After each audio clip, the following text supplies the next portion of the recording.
كل نفس ذائقة الموت وإنما توفون أجوركم يوم القيامة فمن زحزح عن النار وأدخل الجنة فقد فاز وما الحياة الدنيا إلا متاع الغرور. وقال تعالى قل إن الموت الذي تفرون منه فإنه ملاقيكم ثم تردون إلى عالم الغيب والشهادة فينبئكم بما كنتم تعملون.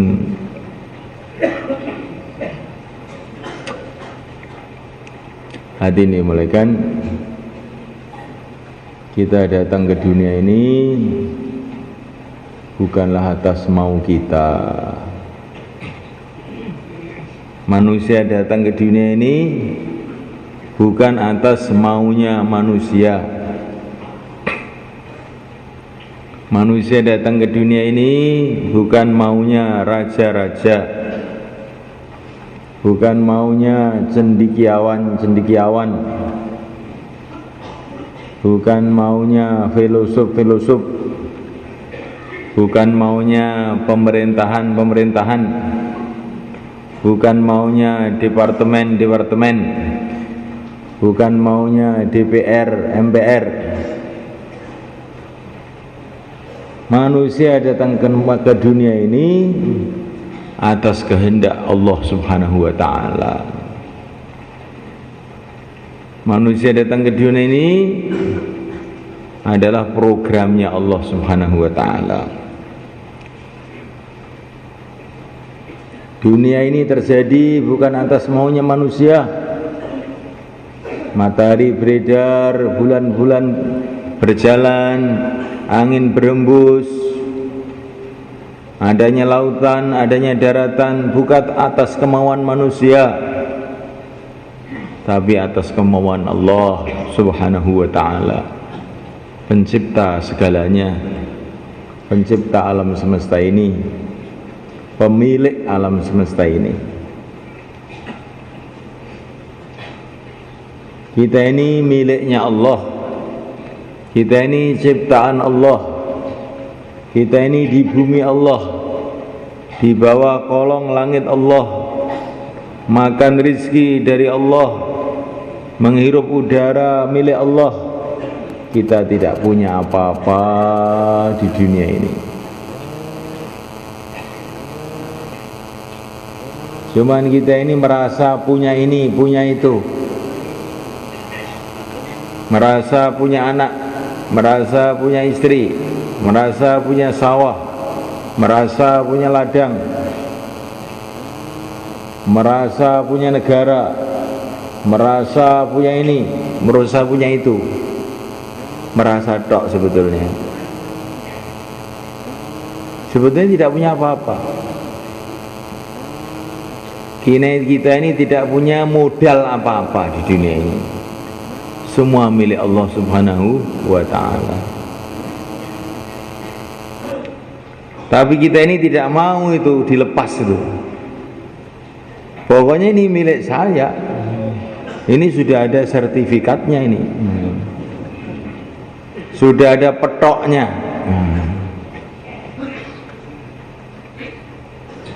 Pak Rewangi mati, iki panjen enggak aku. Petoke wis eneng, iya. Kowe nek ndasmu wis dipatoki akeh krasa.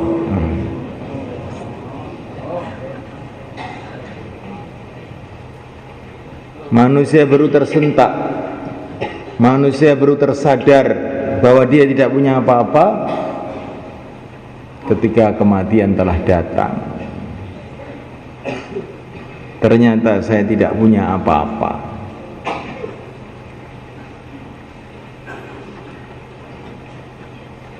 Tapi sekarang ini milik saya. Maka ada dua orang bertengkar di sawah. Ini milik saya, ini milik saya. Enggak ada yang mau disadarkan. Pas Nabiullah Isa alaihissalam lewat di tempat itu, ada apa kok bertengkar? Ini sawah milik saya ya Nabi Allah. Oh tidak, ini milik saya. Akhirnya Nabi Musa, sudah begini saja, saya tak berdoa kepada Allah agar semua orang yang merasa memiliki sawah ini didatangkan oleh Allah ke sini. Maka beliau berdoa, ya Allah, ya Allah, ya Allah, datangkan semua orang yang merasa memiliki sawah ini. Di dekat situ itu ada kuburan. Ternyata orang-orang di kuburan itu bangun, datang ke tempat itu. Nabi Isa tanya, ini sawah siapa? Semua ada kira-kira 1000 orang. Ini sawah saya. Nah, semua ini sawah saya. Oh, semua ngaku sawah saya. Akhirnya orang yang dua tadi yang bertengkar lari. Semua kok ngaku semua. Kapok saya, kapok. Di semuanya itu cuma ngaku saja. Begitu dimasukkan di kuburan baru dia tahu bahwa dia tidak punya apa-apa.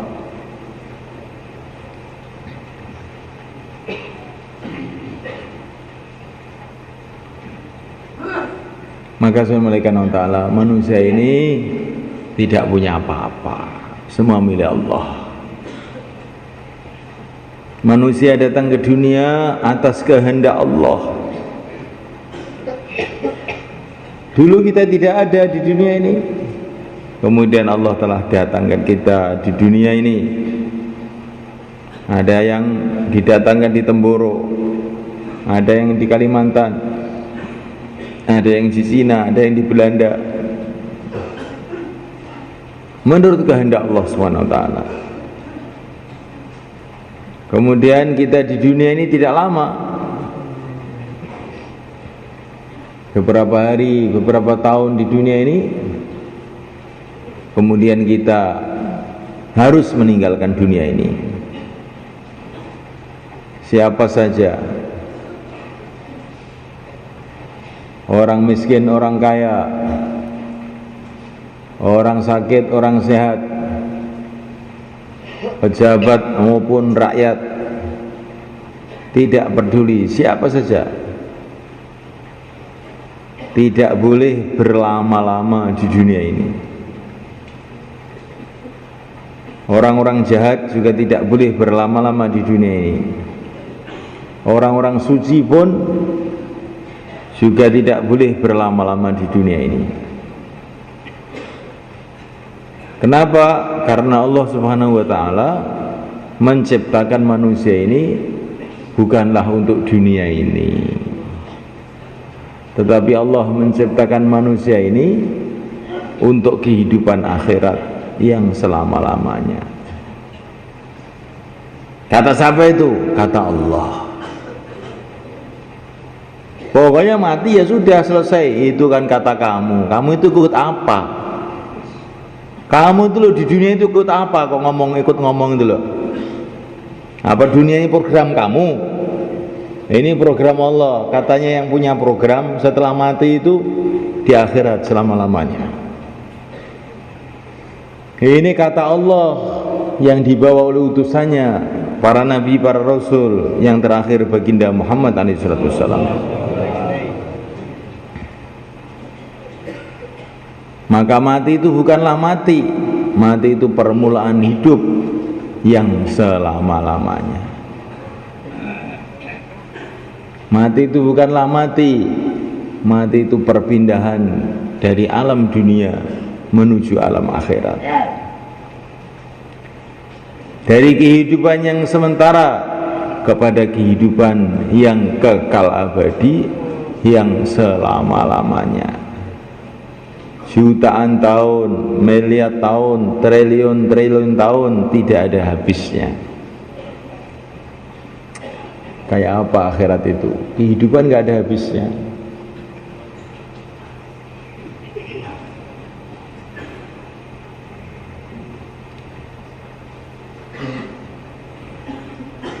Kehidupan yang lama betul, tidak ada habisnya. Kalau di dunia ini cuma sebentar saja.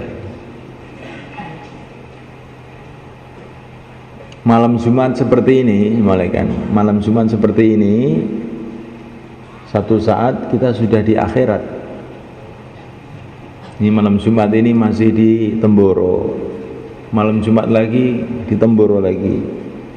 Malam Jumat lagi di Ngawi. Malam Jumat lagi di Kalimantan. Malam Jumat lagi di Jakarta. Akan datang malam Jumat kita sudah di akhirat. Apa yang kita buat waktu itu kira-kira? Siapa yang waktu itu akan membanggakan dunianya? Siapakah waktu itu yang akan membanggakan jabatannya?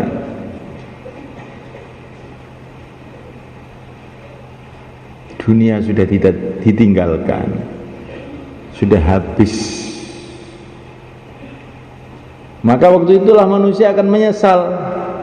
Alah, ternyata dunia yang saya pikirkan siang dan malam, kerikil satu aja tidak ada yang saya bawa. Manusia akan menyesal, ternyata dunia tidak ada harganya sama sekali. Satu hari yang mulia baginda Muhammad SAW berjalan, maka melihat ada kuburan baru. Maka Nabi bertanya, ini kuburan siapa? Oh, ini kuburannya fulan. Sekarang ini kamu tahu, sekarang ini dia lebih suka sholat 2 rakaat daripada dikasih dunia dengan segala isinya. Setelah dikubur itulah manusia sadar, sholat 2 rakaat itu lebih mahal dari dunia dengan segala isinya.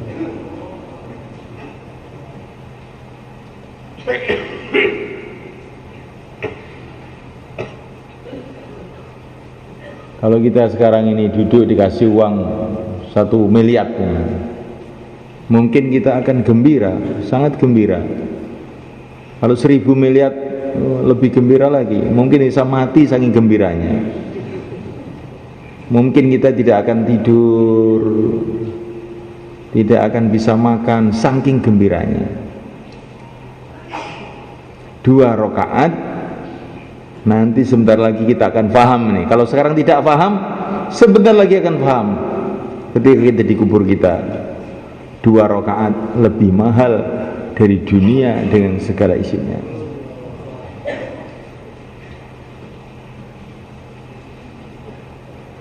Dua rakaat ini lebih mahal daripada kerajaan Amerika, daripada Indonesia Raya,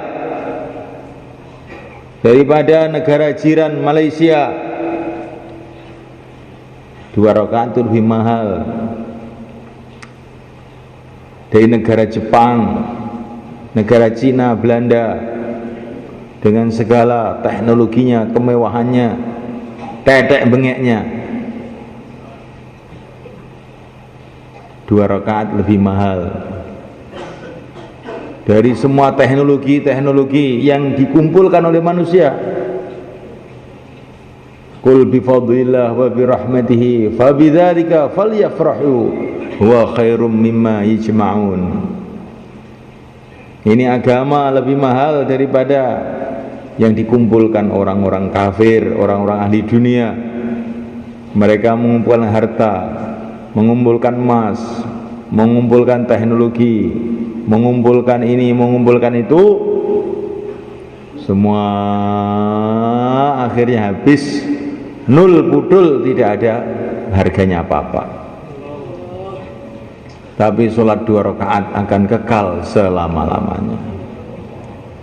2 rakaat akan kekal selama-lamanya.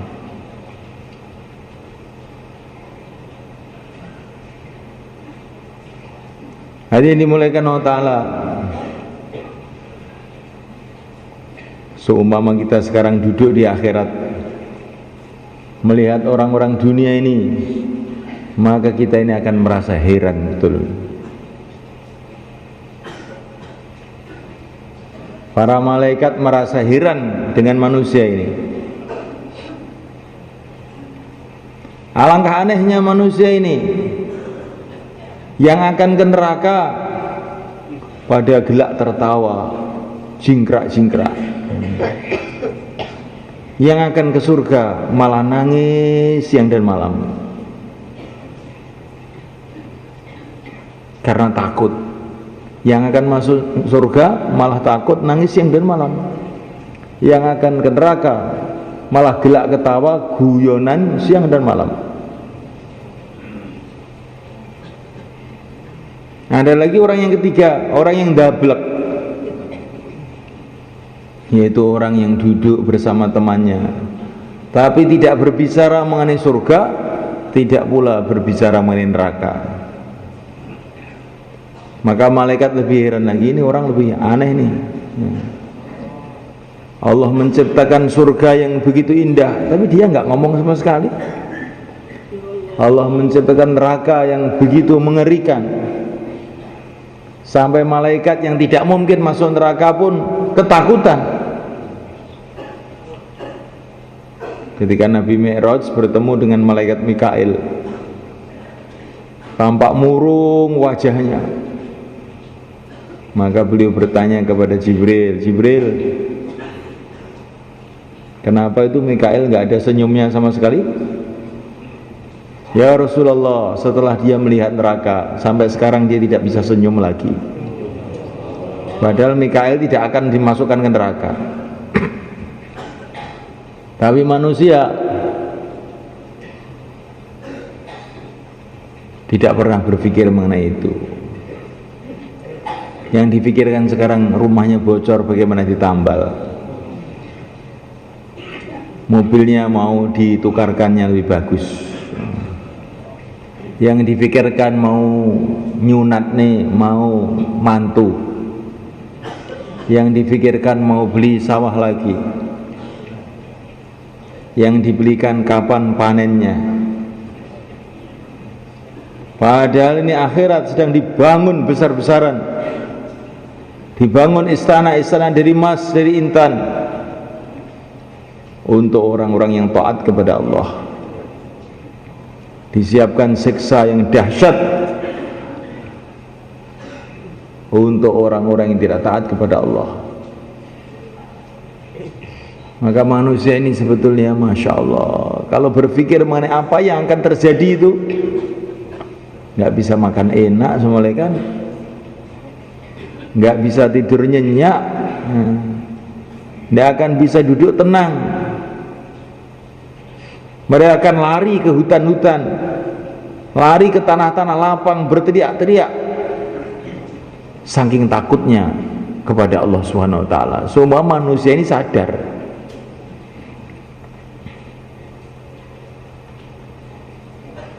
Zaman dulu itu semuanya kan, zaman Nabi Adam, Nabi Nuh itu orang umurnya panjang-panjang, ribuan tahun umurnya. Setelah beberapa generasi, entah Nabi siapa begitu, dikasih wahyu oleh Allah. Sekarang manusia umurnya akan saya pendekkan, kata Allah, rata-rata 400 tahun. Maka Nabi tadi memberitahu kepada kaumnya, hei kaumku, saya menerima wahyu, manusia sekarang umurnya mau dipendekkan oleh Allah, rata-rata 400 tahun. Maka kaumnya itu ada berteriak, inna lillahi wa inna ilaihi raji'un.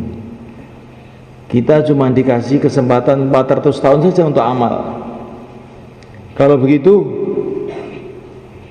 mulai hari ini kita tidak perlu bikin rumah, tidak perlu garap sawah, sudah makan seadanya saja. Cuma 400 tahun. Kita di akhirat selama-lamanya kesempatan cari bekal cuma 400 tahun. Sudah nggak usah mikir apa-apa lagi. Maka mereka itu bikin rumah dari kemah-kemah, tidur di kemah. Sudah nggak mau ngurus dunia lagi. Tapi generasi ganti generasi, Allah kurangi terus. Dari 300 tahun dari 400 jadi 300, dari 300 jadi 200, 200 jadi 100, sehingga akhirnya sekarang ini rata-rata 60-70 tahun saja. Tapi anehnya manusia sudah terlanjur betah di dunia ini. Umurnya cuma 60 tahun, tetapi dia ini pikirannya itu kayak umurnya itu beribu-ribu tahun, bukan 1000 tahun. Sudah siang malam, sudah mau mati, jenggotnya sudah putih, badannya sudah sakit semua, masih bangun rumah, masih mau beli sawah lagi. Hei, kamu ini sudah tua, bukan waktunya ini bangun rumah. Anak-anak saya masih kecil, Pak. Kalau anakmu kecil, kamu nggak mati. Ya, anak saya masih kecil, Pak. Ya wes, rasakno itu.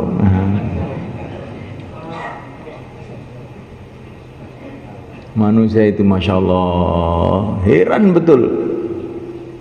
Tambah hari tambah dekat waktunya meninggalkan dunia ini, tapi tambah hari tambah seneng aja dengan dunia ini. Dia sudah yakin betul kalau tidak akan lama di dunia ini. Tapi juga dia itu mantep harus cari dunia siang dan malam. Ini kalau tidak dikeluarkan 4 bulan apa bisa sembuh orang begini ini.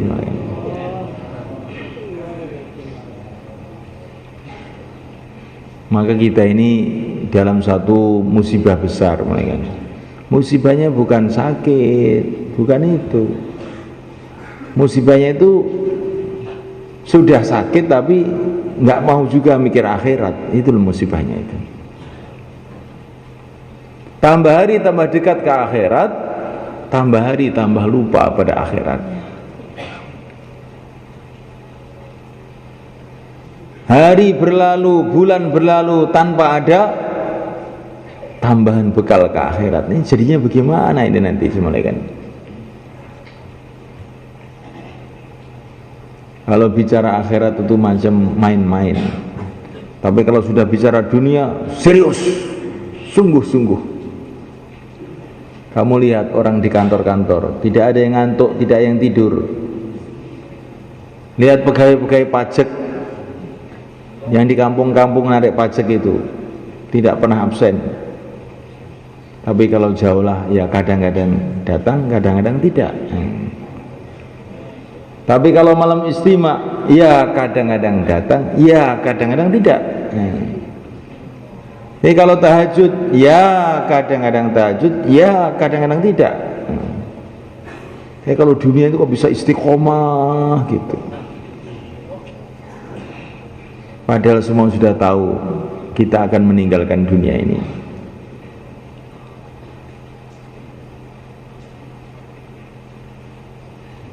Kalau ada urusan akhirat datang, maka kita akan mengatakan nanti kalau urusan dunia sudah selesai, baru kita akan mikirkan akhirat kita.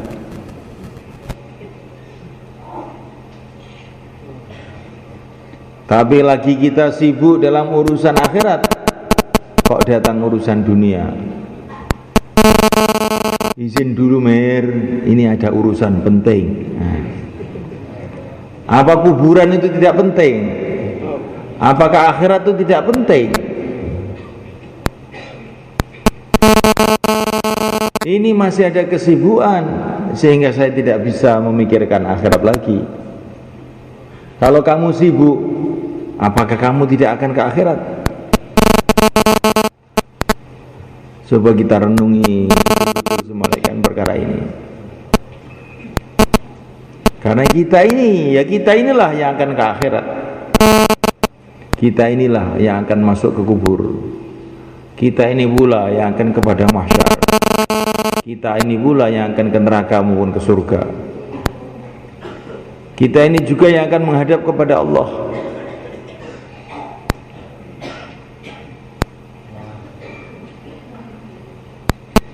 Kemudian masalah.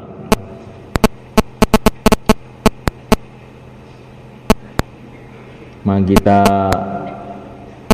kuatkan dalam hati kita Kita kencengi hati kita ini, bahwa mulai malam ini, hari ini, detik ini juga kita akan sungguh-sungguh urusan akhirat kita. Insyaallah.